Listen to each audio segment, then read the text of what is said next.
श्रीमद् भगवद गीता अध्याय 5 कर्मयोग कृष्ण भावना भावित कर्म और श्लोक संख्या आज हम समझने जा रहे हैं 6। कृपया करके भगवान का आह्वान मंत्र दोहराइए।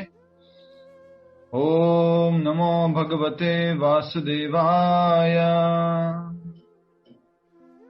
ओम नमो भगवते वासुदेवाय। ओम नमो भगवते वासुदेवाय। मुखं करोति वाचालं भंगुं लंघयते गिरिं यत्कृपातमहं वन्दे श्रीगुरुदीनतारिणं परमानंद माधवं श्रीचैतन्यम् ईश्वरम्। हरे कृष्ण। अध्याय 5 का ये श्लोक संख्या 6 है, दोहराइए आप। संन्यासस्तु महाबाहो दुःखम् आप्तुम् अयोगतः योगयुक्तो मुनिर्ब्रह्मा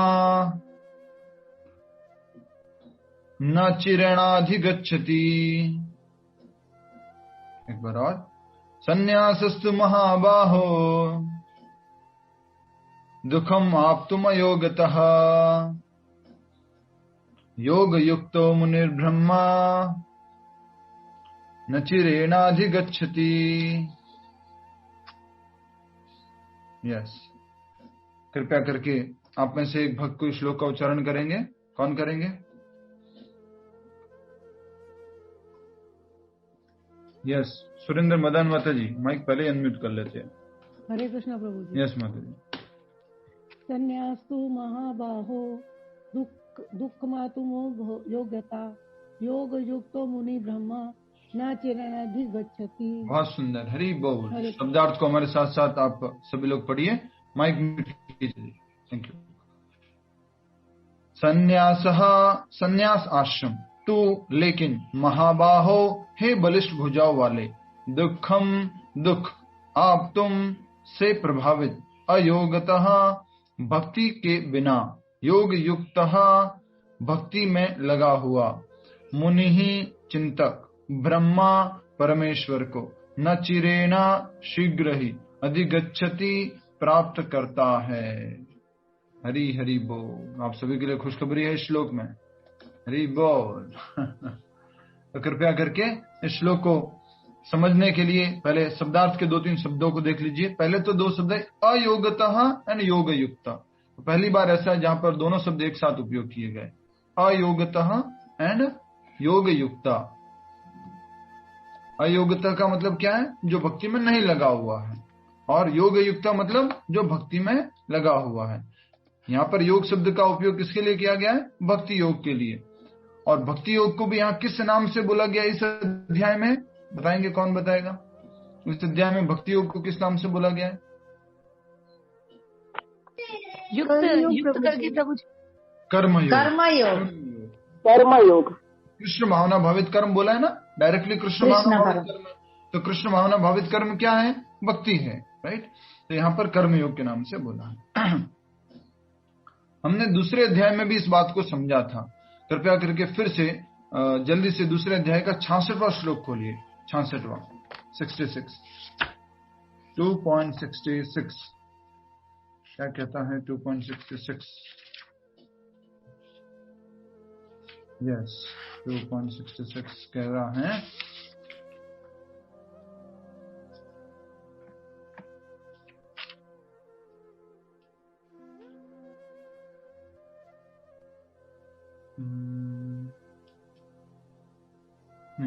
यस, नास्ति बुद्धिर अयुक्तस्य न चायुक्तस्य भावना। तो अयुक्तस्य मतलब क्या लिखा है? कृष्ण भावना से संबंधित न रहने वाले में। तो कृष्ण भावना में संबंधित नहीं है, कृष्ण से जुड़ा हुआ नहीं। अयुक्तस्य, जो कृष्ण से जुड़ा हुआ नहीं है तो क्या होगा उसको? न चा भावयतः शांतिर शांतस्य कुतः शुकम।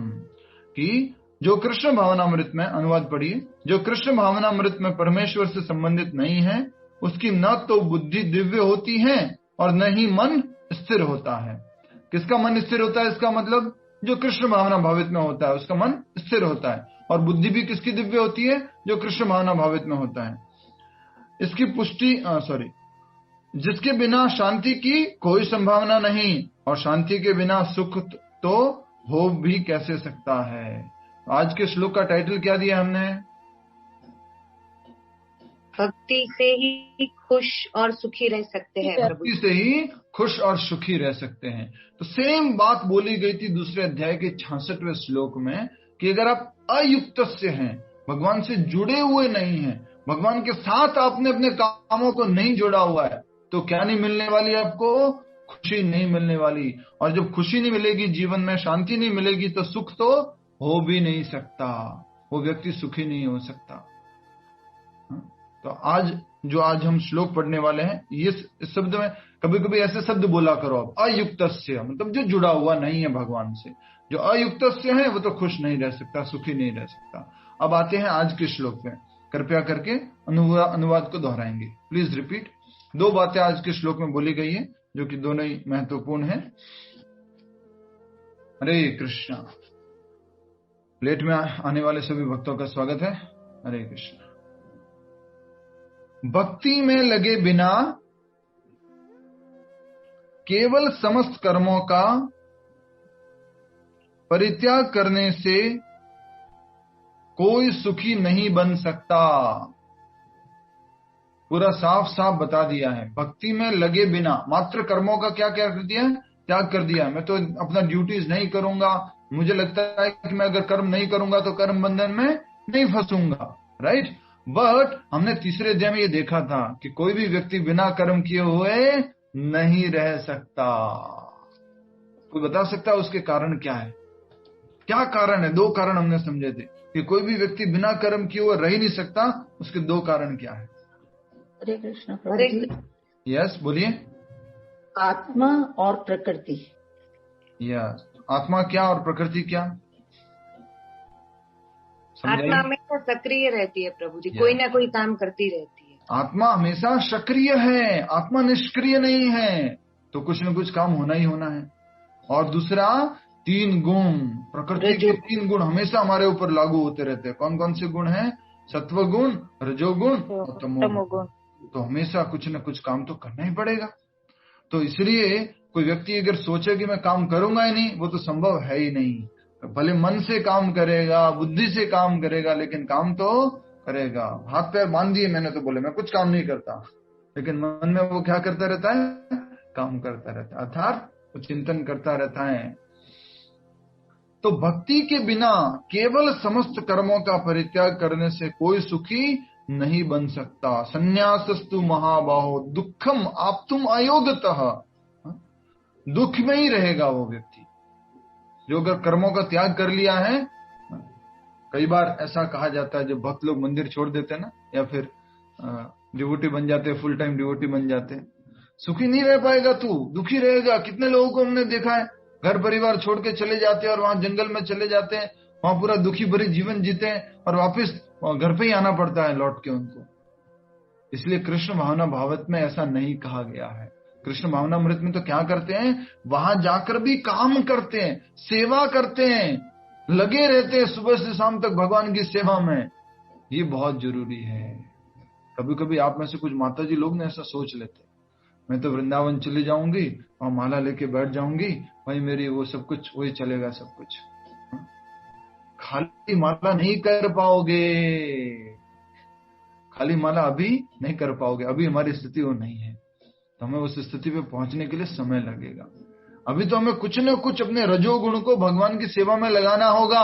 कुछ हाथों से, कुछ पैरों से, कुछ बुद्धि से, कुछ मन से कुछ कार्य करने होंगे, नहीं तो क्या होगा? कहीं गलत रास्ते में भटक जाएंगे। तो अभी तक तो पिछले दोनों श्लोकों में हमने देखा, क्या देखा था पिछले दोनों श्लोकों में? कि कर्म योग और सांख्य योग, एनालिटिकल स्टडी एंड भक्ति योग, जो कृष्ण भावनामृत में कर्म करते हैं, दोनों ही सेम हैं, दोनों ही एक ही लक्ष्य को प्राप्त कराते हैं। जो मन बुद्धि व्यक्ति है वो ये सोचता है, जो बालाहा पृथक बालाहा वो सोचता है कि दोनों अलग अलग हैं। लेकिन अब भगवान आगे आके क्लियर कर रहे हैं। आज के श्लोक में क्या क्लियर कर रहे हैं?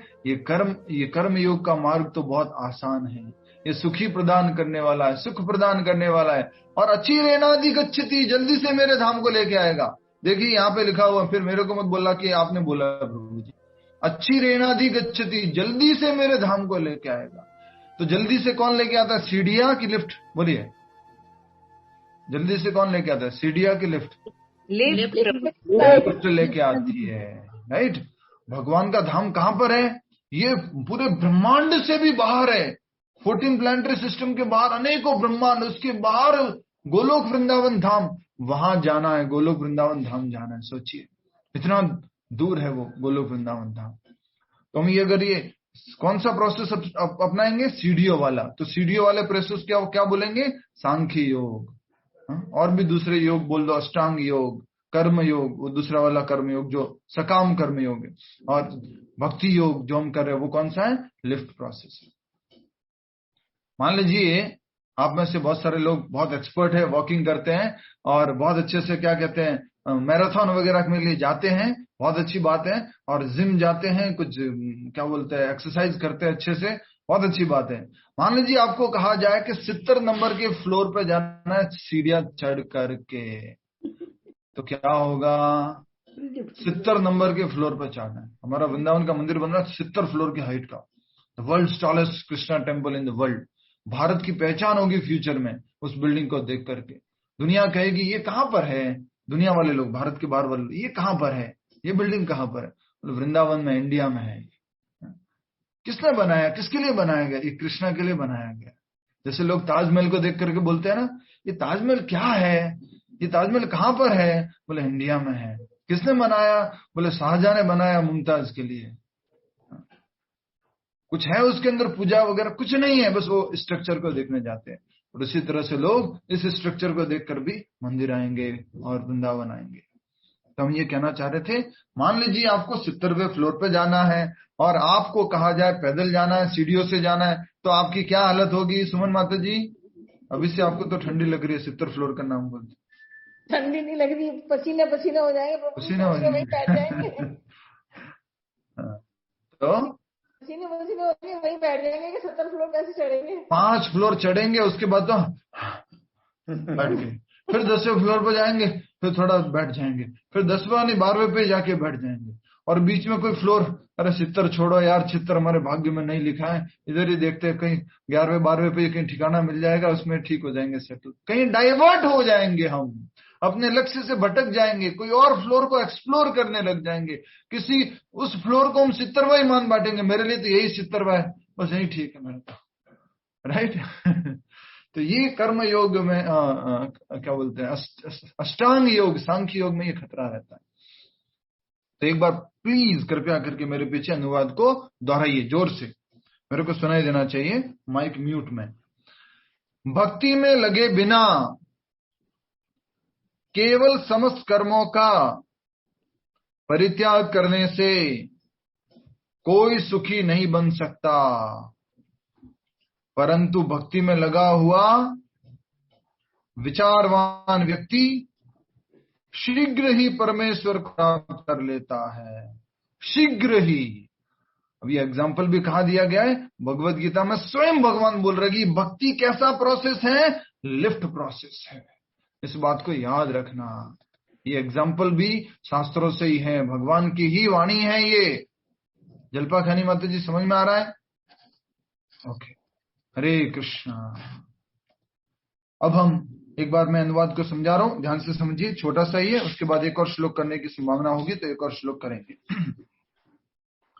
भक्ति में लगे बिना, भक्ति में नहीं लगे तो किस में लगे हुए हैं? कर्म योग में, ज्ञान योग में, अष्टांग योग में लगे हुए हैं, या फिर इंद्रिय भोग में लगे हुए हैं, ठीक है, या इंद्रिय भोग में लगे हुए हैं। तो क्या है? कर्मों का परित्याग करके कोई सुखी नहीं हो सकता है। खाली कर्मों को छोड़ दिया, मैं ये नहीं करूंगा, वो नहीं करूंगा, ऐसे नहीं करूंगा, तो सुखी नहीं हो सकता है। इसका अपोजिट कर दीजिए अब, इसलिए मैंने आज का टाइटल इसका अपोजिट दिया है। अपोजिट क्या टाइटल है इसका? मात्र भक्ति में ही कृष्ण भावना भावित कर्म करके ही, अपने सारे कर्मों को कृष्ण से जोड़कर ही आप क्या प्राप्त कर सकते हैं? सुख प्राप्त कर सकते हैं, आप खुशी प्राप्त कर सकते हैं। आज तक पिछले आपकी जो भी उम्र है, मैं मोटिवेशनल स्पीकर हरिनाम दास आपके सामने कहना चाहता हूं कि आपकी आज जो भी उम्र है, पिछले इतने टाइम से आपने ट्राई किया है कि हम खुश रहने के लिए ये करेंगे, वो करेंगे, ऐसे करेंगे, वैसे करेंगे। आज आपसे मैं चैलेंज लेता हूं कि आज आप कृष्ण को जोड़ के देखो अपनी लाइफ में, खुशी मिलती है कि नहीं मिलती, सुख मिलता है कि नहीं मिलता, देख लीजिए जोड़ करके। और आप पिछले टाइम से कर रहे हैं। आप क्या कहते हैं सभी लोग, यस और नो? यस। तो इस बात को समझना है अपने को अच्छे से। जस्ट थोड़ा सा आपको एक्टिव करने के लिए सब बोला है। तो भक्ति में लग करके ही सुख को और खुशी को प्राप्त कर सकते हैं। कोई उत्तर दे सकता है मुझे क्यों? मुझे उत्तर चाहिए, डेफिनेट उत्तर चाहिए। क्यों भक्ति में लगकर ही सुखी रह सकते हैं? कृष्ण को हटा दे अपने कर्मों से। हम सब नियत कर्म अच्छे करें, सारे कामों को अच्छा करें, कुछ गलत नहीं करें, सबका भला करें, तो भी हमें खुशी नहीं मिलती, सुख नहीं मिल सकता। उसका कारण क्या है? क्यों? उत्तर देना है आपको। क्योंकि वो हमारी कॉन्स्टिट्यूशनल पोजीशन है। वो हमारी कॉन्स्टिट्यूशनल पोजीशन है। और थोड़ा इसको सरल भाषा में बोलना पड़ेगा आपको, और थोड़ा मदद कीजिए। प्रभु जी, हम सेवा करके ही खुश रह सकते हैं। हम सेवा करके, कॉन्स्टिट्यूशनल पोजीशन, हम सेवा करना है, ठीक है। और कोई बताइए। हम दुखालय में हैं, भगवान के अंश हैं। यस, विवेक पंडित जी, वंडरफुल, हरि बोल। भगवान अंशी है और हम क्या है? अंश हैं। और अंश कब सुखी रह सकता है? जब अंशी की सेवा करेगा, जब पाठ, जब होल की सेवा करेगा, तभी वो सुखी रह सकता है। खुद इंडिपेंडेंटली खुश रहने की कोशिश करेगा तो नहीं रह सकता, नॉट पॉसिबल। और उसका उदाहरण क्या है? हाथ। ये क्या ट्राई किया था एक दिन? मैं खाऊंगा, राइट? याद आ रहा है आपको? ये ट्राई किया था, इसको खुशी मिली? नहीं मिल सकता इसको। तो जब ये पूर्ण की सेवा करेगा तभी हम खुश रह सकते हैं। हम सब लोग क्या हैं? भगवान के अंश। आप पब्लिकली ये घोषणा कर सकते हैं, पूरी दुनिया को आप बोल सकते हैं, कृष्ण के साथ जुड़ोगे तो ही आप वास्तविक खुशी को प्राप्त कर सकते हो, सुख को प्राप्त कर सकते हो। नहीं तो नहीं, क्योंकि तुम उनके अंश हो और अंश का काम है पूर्ण की सेवा करना, राइट? बट आपको लग सकता है, प्रभु जी हमारे पड़ोसी तो बहुत खुश लगते हैं हमें, बड़ी बड़ी गाड़ियां हैं उनके पास, बड़ा घर है उनके पास, 2-4 कुत्ते हैं, 10-15 नौकर हैं, बड़े खुश लगते हैं वो तो। आपकी जानकारी के लिए, ऐसे घरों में भी प्रभु जी लोग जाते हैं, और जब जाते हैं तो वो लोग अपने दुखड़े सुनाते हैं, और दुखड़े सुनाते सुनाते कई बार वो रो भी जाते हैं। ये सब बाहर का दिखाने का है। अंदर से वास्तव में क्या सुख है, क्या खुशी है, जब तक कृष्ण से जुड़ा हुआ है, कहीं ना कहीं उसके मन में एटीट्यूड ऑफ ग्रेटिट्यूड है, धन्यवाद देने की प्रवृत्ति है। यस, मुझे जो मिल रहा है, जो मिला है, उसके लिए भगवान आपका धन्यवाद। वही व्यक्ति खुश रह सकता है, सुखी रह सकता है, जो किसी भी कार्य को भगवान से जोड़ता है। सुबह उठते ही भगवान को धन्यवाद करता है। आज से आप सभी लोगों के लिए टास्क है कि आप सभी लोग एक नई आदत डालेंगे। सुबह उठते ही प्रभुपाद जी को प्रणाम करेंगे और भगवान श्री कृष्ण को प्रणाम करेंगे कि हे भगवान कृष्ण, है श्रील प्रभुपाद, आपने मुझे एक और दिन दिया, अब मैं इसको कृष्ण भावना भावित में गुजारूंगा, भक्ति में गुजारूंगा, हर एक काम को कृष्ण भावनामृत से जोड़ के गुजारूंगा, हर एक सेकंड, हर एक मिनट को कृष्ण भावनामृत बनाने की कोशिश करूंगा। तभी क्या मिलेगी? खुशी मिलेगी, शांति, सुख मिलेगा। नेक्स्ट, परंतु भक्ति में लगा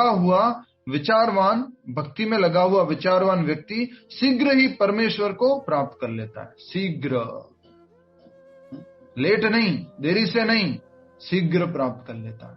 ये बात 12वें अध्याय में बोली गई है। कौन बताएगा कहां पर? शाम वाले लोग जो शाम में क्लास में आते हैं, ये बात 12वें अध्याय में बोली गई है। शाम वाली क्लास के भक्त लोगों, यस, हरे कृष्णा, हरि बोल, हरे कृष्णा। 12वें अध्याय में सेम बात बोली है। शाम को आने वाले डिवोटीज, हरे कृष्णा प्रभु जी। 12वें अध्याय के 7वें श्लोक में, 12वें अध्याय के 7वें श्लोक में क्या बोला है? करते हैं ये तो सर्वाणि कर्माणि मयि संन्यास। 7वें श्लोक में प्रभु जी बोला है उन्होंने कि मैं जन्म मृत्यु के भवसागर से शीघ्र ही मुक्त। श्लोक संख्या 7, वंदना खांडेकर माता जी, वंडरफुल। विनोद जी धन्यवाद। वंदना माता जी बहुत बढ़िया। वंदना बारोट माता जी। 7वें श्लोक में साफ साफ बोला है। क्या बोला है? 12वें अध्याय के, भवामी न चिरात पार्था मैया वेशित चेतसा। देर नहीं लगती है उस व्यक्ति को इस संसार सागर से पार करने में। किसको? जिसने अपनी बुद्धि को, अपने मन को। अनुवाद पढ़िए सभी लोग एक साथ। इति माता जी पढ़िए 12वें अध्याय का 6 और 7वें श्लोक का अनुवाद पढ़िए। प्रभु जी मेरे पास बुक नहीं है, मुझे प्रगति दीदी हमेशा व्हाट्सएप पे भेजती हैं पेज, तो अच्छा, सॉरी।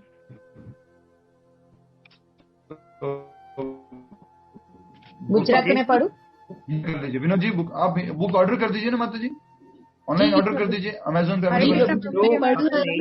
बस बस बस, अब मिल गया तो सब पढ़ने का। इतनी देर से मैं बोल रहा हूँ शाम वाले क्लास वाले बोलिए, शाम वाले क्लास वाले बोलिए, चुपचाप बैठे हुए थे। विनोद जी बोलेंगे। यस।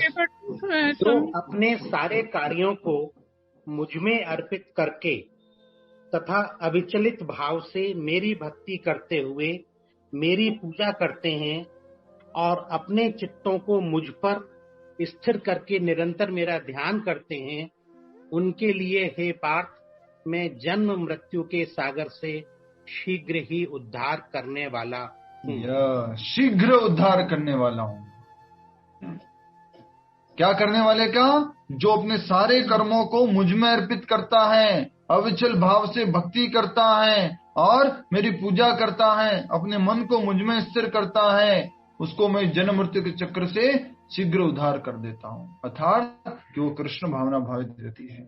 राज श्लोक में यही बोला है, परंतु भक्ति में लगा हुआ विचारवान व्यक्ति शीघ्र ही परमेश्वर को प्राप्त कर लेता है। कनेक्ट कर पाए आप? 2.66 से तो किसकी बात हुई? सुख की बात हुई। और 12वें अध्याय के 6-7वें श्लोक से शीघ्र भगवान को प्राप्त करने की डबल कंफर्मेशन। हरे कृष्णा। तात्पर्य पढ़िए हमारे साथ साथ। सन्यासी 2 प्रकार। बहुत बहुत अच्छा तात्पर्य है ये। आप सभी से निवेदन करूंगा कि आप अप्रिशिएट करेंगे प्रभुपाद जी के तात्पर्य को। तात्पर्य श्रील प्रभुपाद द्वारा। सन्यासी 2 प्रकार के होते हैं। मायावादी सन्यासी सांख्य दर्शन के अध्ययन में लगे रहते हैं और वैष्णव सन्यासी वेदांत सूत्रों के यथार्थ भाष्य से भागवत दर्शन के अध्ययन में लगे रहते हैं। तो 2 प्रकार के सन्यासी हो गए। सन्यासी मतलब क्या होता है? जो आसक्त नहीं है, भौतिक वस्तुओं से, कार्यों से आसक्त नहीं है, उनके फलों से आसक्त नहीं है, वो सन्यासी। अब ये 2 तरह के सन्यासी। एक मायावादी सन्यासी, जो हम बात कर रहे थे, एक लिफ्ट से जाने का प्रोसेस है और एक किससे जाने का प्रोसेस है? यस इति मत जी। सीढ़ी से प्रभु जी। एक सीढ़ी से जाने का प्रोसेस है। अब सीढ़ी से जा रहे हैं। अच्छा ठीक है, एक और बताइए। जड़ और पेड़ का एग्जाम्पल कुछ दिया था मैंने, क्या था कल जो प्रभुपाद जी ने बोला था? जड़ और पेड़ का एग्जाम्पल। प्रभु जी हम सांख्य योग में जड़ को ढूंढते हैं और भक्ति योग में उस जड़ का पानी देते हैं, उस जड़ को सिंचन करते हैं। यस, तो एक तो सांख्य योग के द्वारा तुम जड़ ढूंढते हैं। अब क्या होता है मालूम है? कहीं कहीं जड़ ढूंढते ढूंढते ढूंढते इतना बिजी हो गए, किसी और की जड़ ढूंढ ली। सन्यास तो उसी तरह से सन्यास ले लिया और सन्यास लेकर भी क्या किया? भगवान की सेवा करने की बजाय किसी और सेवा में लग गए। उसका बेस्ट एग्जाम्पल क्या है? लोग बोलते हैं मानव सेवा माधव सेवा। डाइवर्ट हो गए। सन्यास लेने के बाद क्या हो गए? डाइवर्ट हो गए। सन्यास किस लिए लिया जाता है? भगवान की सेवा करने के लिए। और डाइवर्ट कहाँ हो गए? माधव सेवा नहीं, मानव सेवा माधव सेवा, नर सेवा नारायण सेवा। इसको बोलते हैं मायावादी सन्यास। समझ आ रहा है आपको? जड़ में पानी पिलाना था, खोजते खोजते कहाँ चले गए? बोले शायद ये पत्ते ही जड़ है, ये जो फल ही जड़ है, ये सब कुछ इनको ही पानी देना चाहिए। इतना ज्यादा फिलोसॉफिकल रिसर्च में लग गए कि कुछ मालूम ही नहीं पड़ा उनको कि वो कहाँ चले गए। ठीक है, तो 2 प्रकार के सन्यासी। पहला जो मायावादी है और सांख्य दर्शन के अध्ययन में लगा रहता है कि ये कैसे आया जगत, इसका कारण क्या है, निराकार है और निराकार में कैसे विलीन होना है, इस सब में ये मायावादी लगा रहता है। मायावादी का अर्थ तो समझते हैं ना आप सब लोग? बार बार ये शब्द आता है। ये स्मिता माता जी मायावादी समझते हैं ना? मायावादी निर्विशेषवादी ना प्रभु जी? फिर विशेषवादी, मायावादी प्रभु जी विशेषवादी, भगवान के साकार रूप में विश्वास नहीं करते, निराकार ब्रह्म ज्योति में विश्वास करते हैं, सोचते हैं कि एक दिन हम उनमें जाके मिल जाएंगे, विलीन हो जाएंगे। राइट, ठीक है। Next Prabhu ji sorry but आप एक बार मायावादी का एक एग्जाम्पल दे सकते हैं?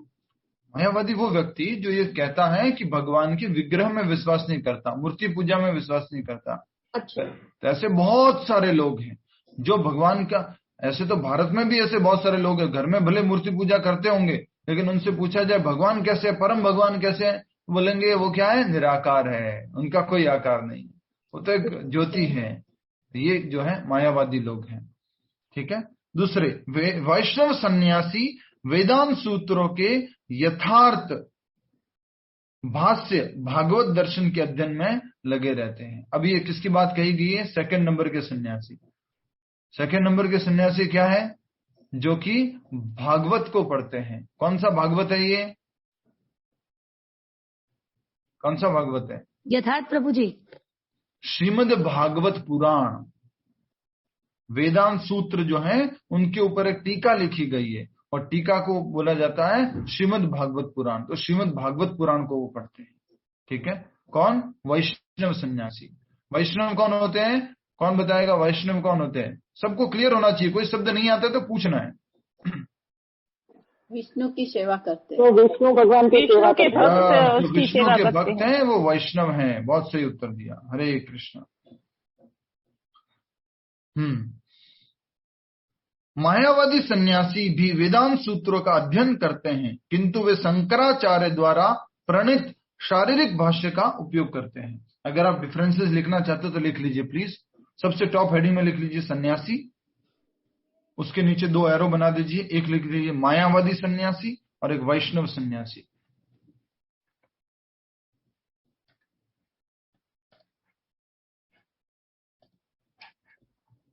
सबसे पहले लिखिए आप ऊपर में सन्यासी, और उसके बाद में एरो बनाइए। एक तरफ आ जाएगा आपका मायावादी सन्यासी और एक तरफ आ जाएगा आपका वैष्णव सन्यासी। सन्यासी, मायावादी सन्यासी और वैष्णव सन्यासी। अब इनमें आप सिंपल सा लिख लीजिए। ये क्या करते रहते हैं? शारीरिक भाष्य का अध्ययन करते हैं। शारीरिक भाष्य जो शंकराचार्य द्वारा दिया गया है, शारीरिक भाष्य यहां लिख सकते हैं इनके लिए। शारीरिक भाष्य का अध्ययन करते हैं जो शंकराचार्य द्वारा दिया गया है। और इनके लिए क्या लिख सकते हैं आप? ये भागवत का अध्ययन करते हैं जो वेद व्यास जी द्वारा दिया गया है, श्रीमद् भागवत पुराण का।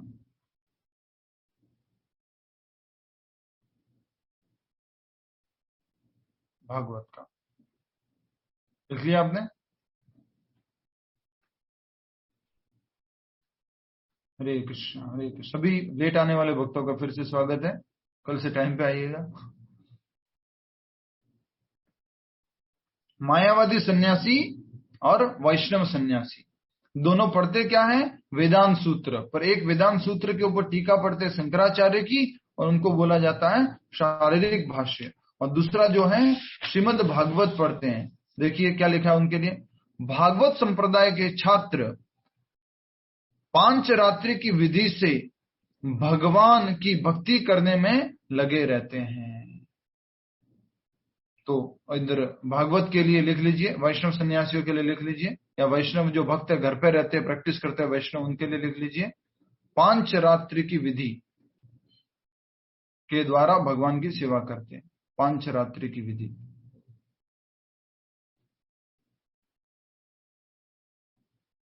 या कह सकते हैं नारद पंचरात्र का अध्ययन करते हैं। प्रभु जी वैष्णव सन्यासी ना? हाँ, वैष्णव सन्यासी, वैष्णव भक्त कोई भी हो, वैष्णव भक्त हो, वैष्णव सन्यासी हो, सब लोग। नारद पंचरात्र का। पांचरात्रि की का मतलब क्या हुआ? मतलब ये पंचरात्र है। पंचरात्र, पंचरात्र से मतलब एक नारद मुनि ने शास्त्र दिया है कैसे भगवान की पूजा सेवा करनी चाहिए। इस्कॉन मंदिर में और जितने भी वैष्णव मंदिर हैं उनमें आप जो पूजा की विधि देखते हैं, आप ये मत सोचना कि मंदिर ने निर्माण की विधि है, अपनी मन मर्जी से आई हुई विधि है। कोई भी मन मर्जी से काम नहीं होता है, ये भी शास्त्रोक्त है। और ये कौन सा शास्त्र है? नारद पांचरात्र। और उसके द्वारा उसमें नारद मुनि ने बताया है कि भगवान का पूजा अर्चन कैसे किया जा सकता है। तो वो उसमें उसका अध्ययन करते हैं, भगवान की भक्ति में लगे रहते हैं।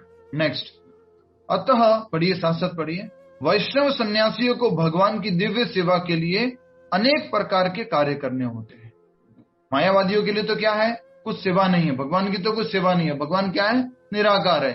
तो निराकार की कैसे सेवा करे, कुछ सेवा नहीं है। वैष्णव सन्यासी क्या है, नारद पंचरात्र का अध्ययन करते हैं। नारद पंचरात्र में क्या बताया गया है, भगवान के विग्रह की सेवा, उनके अर्चन पूजन, वो सब बताया गया है। तो वैष्णव सन्यासी के लिए कहा गया है, अतः वैष्णव सन्यासियों को भगवान की दिव्य सेवा के लिए अनेक प्रकार के कार्य करने होते हैं। अनेक प्रकार के कार्य करने होते हैं। क्या क्या कार्य हो सकते हैं बताइए? वैष्णव सन्यासी के लिए अलग अनेक प्रकार के कार्य, भोगा लगाना, विग्रह की सेवा करना, पूजन करना, सेवा करना, आरती करना, कथा श्रवण करना, खाना, सुबह उठाना, उनको स्नान कराना, के लिए भोगा भगवान का चिंतन करना, खिलाना। यस, बहुत सही बताया आप सभी ने। तो यही कहा जा रहा है कि वैष्णव सन्यासी को, जो वैष्णव भक्त है, वो भगवान की अलग अलग प्रकार की सेवाओं में लगा रहता है, सेवा करता रहता है। ठीक है, आगे क्या कहा गया देखिए, अतः वैष्णव सन्यासियों को भगवान की दिव्य सेवा के लिए अनेक प्रकार के कार्य करने होते हैं। उन्हें भौतिक कार्यों से कोई सरोकार नहीं होता, कोई मेटेरियलिस्टिक कार्य वो नहीं करना चाहते। वो क्या करते रहते हैं, मात्र कृष्ण भावना भावित कार्य करते रहते हैं। आज भी एक माता जी का फोन आया था।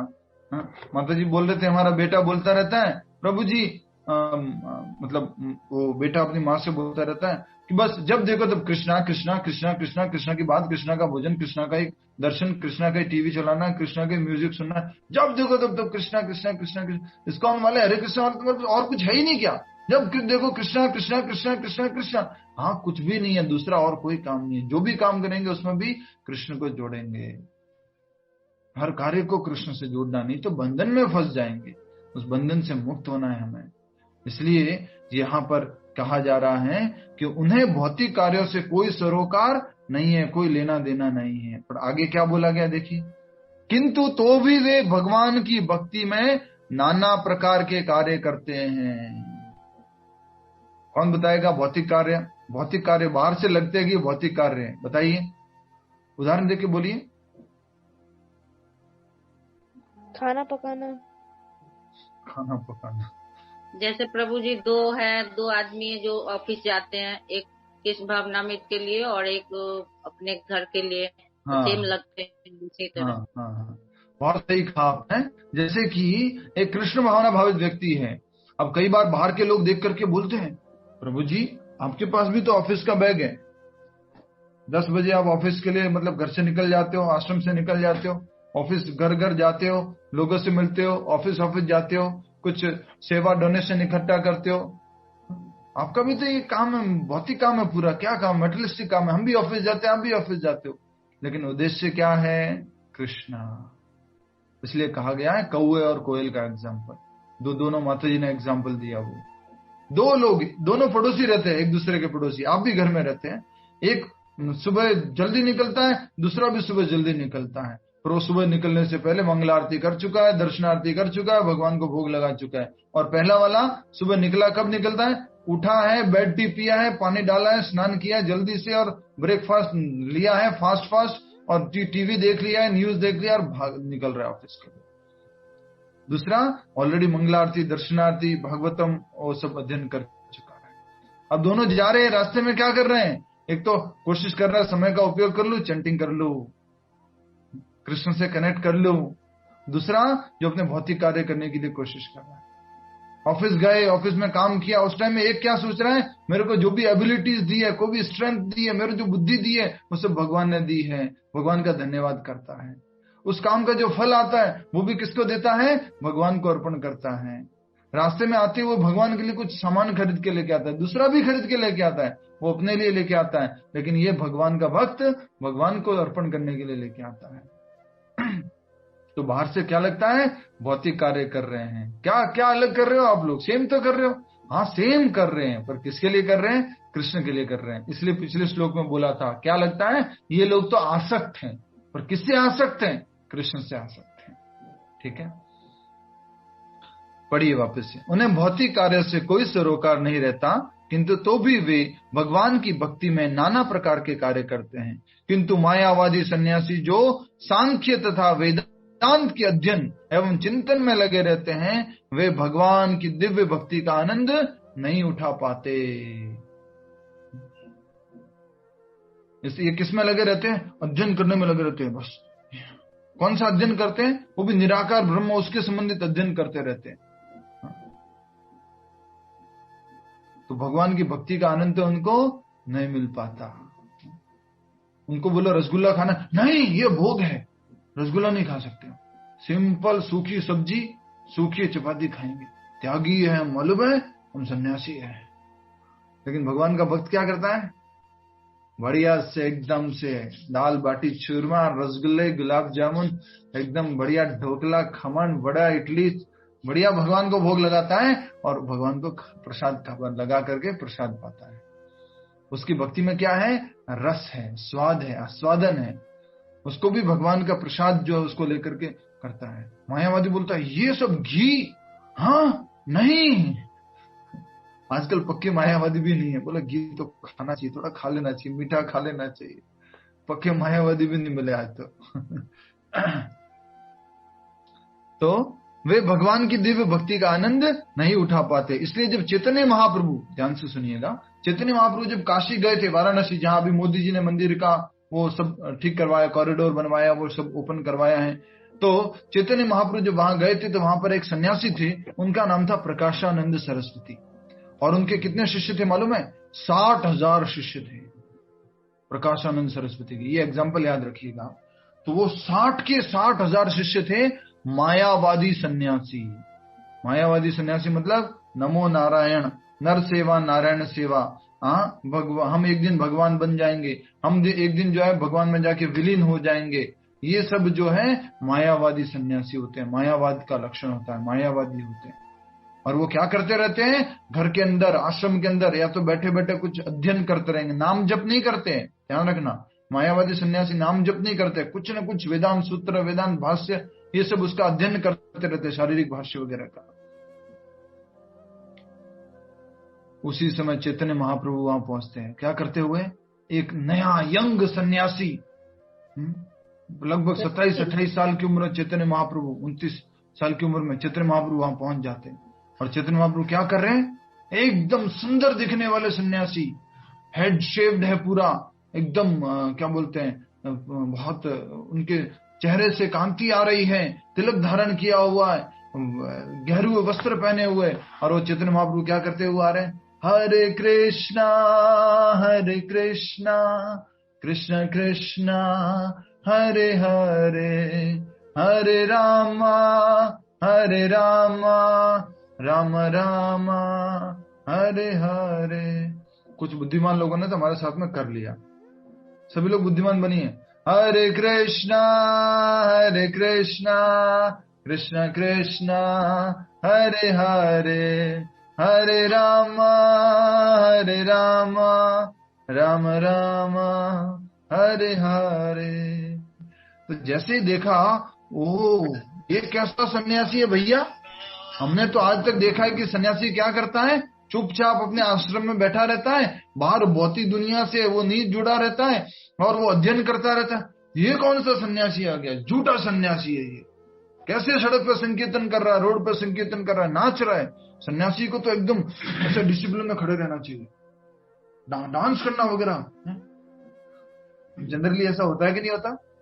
अरे ये मंदिर में कैसे लोग हैं ये भक्त लोग, प्रभु जी लोग डांस कर रहे, जंप कर रहे कीर्तन में, ये क्या है? राइट। तो चैतन्य महाप्रभु को देखकर भी प्रकाशानंद सरस्वती ने ऐसे बोला। और फिर चैतन्य महाप्रभु दूर बैठ गए, प्रकाशानंद सरस्वती अपनी बातें कर रहे थे कुछ, पर उनकी कांति, उतना वैभ, उनका मतलब क्या कह सकते हैं, शरीर का जो कांति देख करके, उनकी जो शरीर की प्रतिभा देख करके, वो जो क्या नाम है, प्रकाशानंद सरस्वती बोलते हैं अब तो इनसे बात करनी पड़ेगी। उनसे बातें करते हैं और वो मायावादी से ही वैष्णव बन जाते हैं, कृष्णवादी बन जाते हैं। 1000 कितने बने साथ में? एक साथ कितने बन गए बोलिए? एक साथ 60,000 60,000 60,000 डिवोटीज बन गए एक साथ। इसलिए प्रीच किसको करना चाहिए? लीडर को प्रीच करना चाहिए। ऑटोमेटिकली बाकी लोग, भगवान ने अर्जुन को क्यों सिलेक्ट किया? भगवान ने सूर्यदेव को क्यों सिलेक्ट किया? ये लोग लीडर है। प्रभु जी, वेदांत का मतलब क्या है? जी माता जी, वेदांत सूत्र नाम का शब्द उपयोग किया हुआ। एक पुस्तक है वेदांत सूत्र, जिसमें वेदांत के छोटे छोटे सूत्रों को इकट्ठा किया गया। जैसे एक सूत्र है अथातो ब्रह्म जिज्ञासा, मनुष्य को ब्रह्म की जिज्ञासा करनी चाहिए। इस प्रकार से छोटे छोटे सूत्र बनाए गए, उसको वेदांत सूत्र। तो उसमें वो अध्ययन करते रहते हैं। और जैसे जिस प्रकार के भगवान श्री कृष्ण ने लीडर्स को सिलेक्ट किया और प्रभुपाद जी ने लीडर्स को सिलेक्ट किया, और हमने भी हमारे क्लास में आप सभी लीडर्स को सिलेक्ट किया है, घर के मुखिया है। हरे कृष्णा। अगर नहीं हो तो बनने की कोशिश कीजिए, परंपरा का वैल्यू रखिए थोड़ा सा। प्रभु जी, हाँ, हमारे समाज में कौन सी संस्था है जो मायावादी है? हमारे समाज में? हाँ, मायावादी कौन है वो तो समझ में आया, पर ये लोग कौन है हमारे समाज में? नाम बोलूं मैं यहाँ पे पब्लिकली? प्रभु जी ब्रह्म कुमारी वाले, पब्लिकली नाम बोल दूं? मैं बोल देती हूँ प्रभु जी। ठीक है, आप में से बोल ओम दो। शांति, ओम शांति ब्रह्म कुमारी। ब्रह्म कुमारी। और दूसरा? यही पता है प्रभु जी मुझे तो, ओम शांति। ठीक है, अब मैंने क्या बोला, कलयुग में कोई पक्का मायावादी तो है नहीं, ये तो बोल दिया मैंने। ठीक है, तो गुजरात में भी एक बहुत बड़ी संस्था है ना, वो भी मायावाद में है, मायावाद में स्थिति। अब समझ जाइए वो कौन सी है। ठीक है, उसके बाद में ये जो नाम बोलना पड़ेगा क्या? जो कि राधा स्वामी जी होते हैं वो कौन होते हैं? अरे देखो, ऐसे पब्लिकली नाम नहीं ले सकते हम, माफ कीजिए मुझे। तो मैं कुछ इनडायरेक्टली हिंट बोल सकता हूँ। जैसे एक मिशन के नाम से आगे दो भगवान के नाम लगते हैं, आगे दो भगवान के नाम लगते हैं और पीछे जो है मिशन है, तो वो वाले लोग भी कृष्ण मिशन। नाम नहीं बोलना तो बोलना है। और प्रभु जी राधा स्वामी वाले कौन होते हैं ये? ओम शांति, शांति रखिए। तो ये जो है कुछ जो हमारे भारत में ऐसे बहुत सारे हैं, और साउथ में जाएंगे, कुछ इधर भी जाएंगे तो बहुत सारे लोग शंकराचार्य जी के फॉलोअर जो हैं वो ज्यादातर कैसे हैं? मायावादी सन्यासी है। जितने भी मठ है, सरल भाषा में बोल दूं आपको, शंकराचार्य के नाम से जाने वाले लोग, सरस्वती के नाम से जाने वाले लोग, भारती के नाम से जाने वाले सन्यासी लोग, भारती, सरस्वती, शंकराचार्य। जैसे पूरी मठ है, पूरी में मठ है ना, पूरी मठ में शंकराचार्य जी हैं, और भी अलग अलग मठ हैं। मठों में जो आचार्य हैं वो कौन है? मायावादी सन्यासी है, मायावादी है।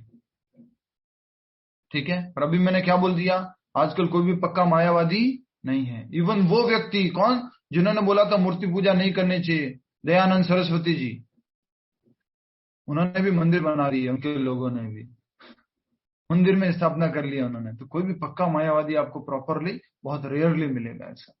ठीक है, समझ में आ गया माता जी? रिनल माता जी, जुल्पा माता जी, ठीक है, हरे कृष्ण।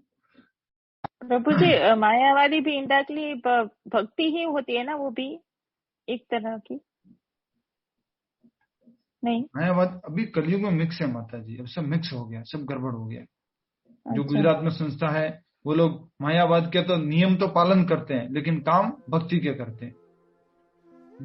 जो माउंट आबू में संस्था है जिससे शुरुआत हुआ है, जो अभी नाम दिया था किसी ने, वो भी उनकी फिलोसॉफी तो सारी क्या है? मायावाद की फिलोसॉफी। लेकिन जन्माष्टमी आएगी तो भी जन्माष्टमी मनाएंगे, और भी कुछ फेस्टिवल आएगा तो वो मनाएंगे। क्यों? क्योंकि वो पब्लिक में रहना चाहते हैं, पब्लिक का अटेंशन लेना चाहते हैं। क्रिश्चियन लोग, चर्च वाले लोग रथ यात्रा निकालते हैं, जीसस को अगरबत्ती घुमाते हैं, जीसस को आरती करते हैं। सिंगापुर में देखा ऐसा कभी होते हुए? ये सब नाटक कहाँ मिलेंगे आपको? भारत में मिलेंगे। जीसस को आरती कर रहे, जीसस को अगरबत्ती कर रहे, जीसस की रथ यात्रा निकाल रहे। क्यों? क्योंकि साधारण लोगों को, भले भले लोगों को उनको अट्रैक्ट करना है। ये भी एक भगवान है, इनकी आरती होती है। प्रभु जी, हाँ, जो वैष्णव समाज है और कृष्ण की जो पूजा करते हैं उसमें अंतर है, क्योंकि हमारे घर में सब वैष्णव है, वो शालिग्राम भगवान लेकर रखते हैं। तो मुझे लगता है कि उसमें ज्यादा पूजा पाठ नियम है। एक ही है माता जी, एक ही है वैष्णव भी। पर वैष्णव में संप्रदाय 4 है जो हम बता चुके हैं। कौन कौन से? लक्ष्मी जी से शुरू होने वाला श्री संप्रदाय, और शिव जी से शुरू होने वाला रुद्र संप्रदाय, और ब्रह्मा जी के 4 पुत्रों से शुरू होने वाला कुमार संप्रदाय, और ब्रह्मा जी से शुरू होने वाला ब्रह्म गौड़ीय संप्रदाय, ब्रह्म संप्रदाय। वैष्णव में भी 4 संप्रदाय है। ठीक है, नहीं, वैष्णव में जो विष्णु की पूजा करते हैं, यस, विष्णु या कृष्ण।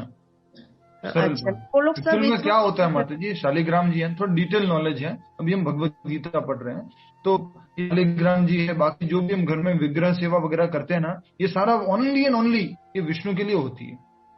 राधा कृष्ण को सेवा नहीं चाहिए, राधा कृष्ण नहीं चाहते आपका ऑन रेवरेंस, मुझे भोग लगाओ, मुझे आरती करो, मुझे ये करो, मेरा दोस्त बन के बैठे रहो, मेरे पिताजी बन जाओ, मेरे माताजी बन जाओ, मेरे कुछ बन जाओ, ऐसे उस भाव है उनका। लेकिन अभी हम उस स्थिति में नहीं है, इसलिए उनकी सेवा किस रूप में की जाती है? लक्ष्मी नारायण के रूप में, नारायण के रूप में उनकी सेवा की जाती है। ठीक है, हरे कृष्ण। आगे बढ़ते, प्रश्न उत्तर अभी करेंगे, पहले पूरा कर लेते हैं। तो ये मायावादी लोग जो हैं भक्ति का आनंद नहीं उठा पाते, वैष्णव लोग तो आनंद पुटल। मायावादी लोगों के लिए जन्माष्टमी नहीं होती, मायावादी लोगों के लिए राधाष्टमी नहीं होती, मायावादी लोगों के लिए रामनवमी नहीं होती, मायावादी लोगों के लिए होली नहीं होती। ये सब मायावादियों के लिए नहीं होता है, तो कहाँ आनंद उठाएंगे? कैसे और कृष्ण से जुड़ेंगे? कैसे कृष्ण को याद रखेंगे? तो भक्तों के लिए सब होता है, क्योंकि उनका अध्ययन अत्यंत जटिल होता है, डिफिकल्ट होता है। मायावादियों का अध्ययन बहुत डिफिकल्ट होता है, अतः वे कभी कभी ब्रह्म चिंतन से उबकर समुचित बोध के बिना ही भागवत की शरण ग्रहण करते हैं। बहुत ज्यादा वो डिफिकल्ट होता है, ये जो मायावादी सन्यासी जो पढ़ते हैं करते हैं, तो एक दिन से वो उब जाते हैं, फ्रस्ट्रेट हो जाते हैं, और किसकी तरफ आ जाते हैं? भागवत की तरफ आ जाते हैं। और फिर क्या कहते हैं? भागवत की शरण ग्रहण करते हैं। फल स्वरूप श्रीमद् भागवत का भी अध्ययन उनके लिए कष्टकर होता है। कैसे आए थे ये बोलिए, जल्दी से बोलिए। मायावादी लोग भगवान भक्ति की तरफ कैसे आए, भागवत की तरफ कैसे आए थे? उबकर, गुड़ अध्ययन करके। कहाँ लिखा गुड़ अध्ययन करके? कुछ भी बोल देते हैं। फ्रस्ट्रेट होकर के आए थे। जब वो भक्ति में भी आते हैं, भागवत का भी अध्ययन करते हैं, तो वहां पर भी वो क्या हो जाते हैं? फ्रस्ट्रेटेड हो जाते हैं। जैसे कि मंदिर में कई बार फोन आते हैं। एक दिन कल परसों मुझे फोन आया कि मेरा प्यार वापस लौटा सकते हैं क्या आप? मैंने कहा भाई कहाँ फोन लगा है आपने? नहीं आप बाबा जी या कुछ मैंने सुना है आपके, मेरा प्यार वापस लौटा दीजिए, मैं बहुत दुखी हूँ, मेरा प्यार मुझे छोड़ के चला गया है, मुझे लौटा दीजिए। ऐसा करके वो ऑडियो भी भेज रहा है, मैसेज भी कर रहा है, कॉल भी कर रहा है। मैंने भाई हमें मालूम नहीं, एक ही मालूम है, कृष्ण से प्यार कर सकते हो, वो हमेशा आपके साथ रहेगा, कभी छूटने वाला नहीं है, कृष्ण से प्रेम करो। तो हम क्या कहना चाह रहे थे, किस बात के लिए हमने ये बात बोली थी कि ऐसे लोग फिर क्या बोलते हैं? मेरा प्यार छूट गया, मेरा दिल टूट गया, मेरा हार्ट ब्रेक हो चुका है, अब मैं क्या करता हूँ? सन्यासी बन जाता हूँ, हरे कृष्णा मंदिर में जाऊंगा, अब मैं वहां जाके फुल टाइम डिवोटी बनूंगा, बस ये प्यार व्यार नाटक वाटक सब बेकार है, छोड़ दो ये सब। आ जाता है मंदिर में, एक दिन आता है सुबह सुबह ही उनको उठा दिया जाता है मंगला आरती में, चलो चलो उठो, मंगला आरती है, हरि बोल, 4:30 बजे मंगला आरती है, उठ जाओ। हाँ 4 बजे उठना है, उठ गया एक दिन जैसे तैसे। फिर उसके बाद में क्या, मंगला आरती में आधा घंटा पूरा खड़े रहना है, कीर्तन गाना है, उसके बाद वो नाम जप करना है, तुलसी आरती नरसिम्हा आरती अटेंड करनी है, 2 घंटा हरे कृष्ण चैंटिंग करना है, उसके बाद दर्शनार्थी करना है, उसके बाद भागवतम सुननी है। 2-3 दिन रहा और यहां से भी फ्रस्ट्रेट होकर के फिर चला गया। ऐसे लोग टिक नहीं पाते, राइट? कौन टिक पाएगा? जो ज्ञान से भक्ति में आता है, ज्ञान पूर्वक भक्ति की शरण लेता है, वो ही आ सकता है। नहीं तो ऐसे ही फ्रस्ट्रेट हो गया, लड़की छोड़ गई इसलिए हम तो आ गए भगवान की तरफ, जॉब नहीं मिला इसलिए हम तो आकर के भगवान की तरफ आ गए, वो लोग जो है नहीं टिक पाएंगे, बहुत मुश्किल है। इसलिए यहाँ पर कहा गया है, पढ़ लीजिए। इसलिए मैंने बोला था ये तात्पर्य बहुत महत्वपूर्ण है। 2 मिनट और लूंगा मैं, पूरा कर लेते हैं। क्योंकि उनका अध्ययन अत्यंत जटिल होता है, अतः वे कभी कभी ब्रह्म चिंतन से उबकर, क्या चिंतन करेंगे निराकार का, उब जाते हैं। क्या कहाँ मेडिटेशन करूं, कुछ समझ में नहीं आ रहा है, उब जाते हैं। उब कर समुचित बोध के बिना, अर्थात पूर्ण ज्ञान के बिना ही भागवत की शरण ग्रहण करते हैं, भागवत में आ जाते हैं, भक्ति में आ जाते हैं। फलस्वरूप श्रीमद् भागवत का भी अध्ययन उनके लिए कष्टकर होता है। ये सुबह उठना, आरती, दर्शन, पूजा, ये सब भी उनके लिए क्या हो जाता है? कष्टकर हो जाता है, वो डिफिकल्ट हो जाता है। आगे देखते हैं क्या लिखा है। कष्टकर होता है। मायावादी सन्यासियों का शुष्क चिंतन तथा कृत्रिम साधनों से निर्विशेष विवेचना उनके लिए व्यर्थ होती है। विवेचना मतलब टीका करना, टिप्पणी करना, किसके ऊपर?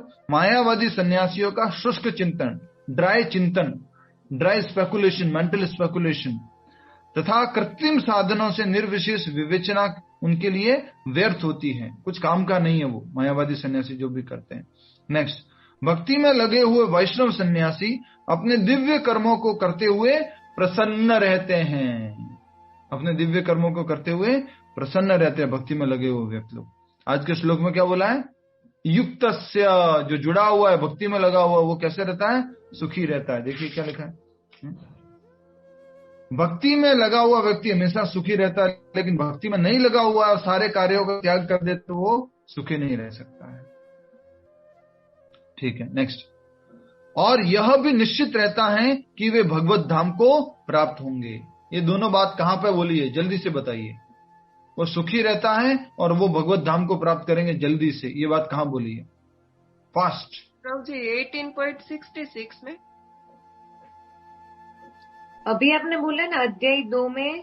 प्रभु जी इसमें इसी श्लोक में बोला है प्रभु जी, चिरेण दिगच्छति, कि शीघ्र ही हम भगवान के धाम को जाएंगे। घर में छोरा और शहर में ढिंडोरा, इसी श्लोक में तो लिखा है। आज के श्लोक में क्या लिखा है? हाँ। दोनों ही बातें लिखी है। हाँ जी। भक्ति में लगे बिना केवल समस्त कर्मों का परित्याग करके सुखी नहीं बन सकता, अर्थात भक्ति में अगर अपने कर्म करेगा तो सुखी बन सकता है। दूसरा, भक्ति में लगा हुआ विचारवान व्यक्ति शीघ्र ही परमेश्वर को प्राप्त कर लेगा। तो दोनों बातें यहाँ कही गई है, यही तात्पर्य में लिखा है। फल देखिए क्या लिखा है, भक्ति में लगे हुए वैष्णव सन्यासी, पढ़िए पढ़िए पढ़िए तात्पर्य में, भक्ति में लगे हुए वैष्णव सन्यासी अपने दिव्य कर्मों को करते हुए और प्रसन्न रहते हैं, और यह भी निश्चित रहता है कि वे भगवत धाम को प्राप्त होंगे। Rest assure, guaranteed you will go back to God. Guarantee दे रहे भगवान, शीघ्र ही। ठीक है, नेक्स्ट, मायावादी सन्यासी कभी कभी आत्म साक्षात्कार के पद से नीचे गिर जाते हैं और फिर वे समाज सेवा, परोपकार, मैंने शब्द उपयोग किया था, याद आ गया? मानव सेवा, माधव सेवा, नर सेवा, नारायण सेवा, अस्पताल खोलना है, स्कूल खोलने हैं, हॉस्पिटल्स बनवाने हैं, टॉयलेट्स खोलने हैं, इसमें लग जाते हैं मायावादी लोग। कुछ मिलता ही नहीं है सेवा करने को, कुछ काम करने को मिलते, निराकार क्या क्या करे क्या, तो इसमें लग जाते हैं। तो मायावादी सन्यासी कभी कभी आत्म साक्षात्कार के पद से नीचे गिर जाते हैं और फिर वे समाज सेवा, परोपकार जैसे भौतिक कर्मों में प्रवृत्त होते हैं। क्या लिखा है? भौतिक कर्मों में, समाज सेवा, भौतिक कर्म, परोपकार, भौतिक कर्म।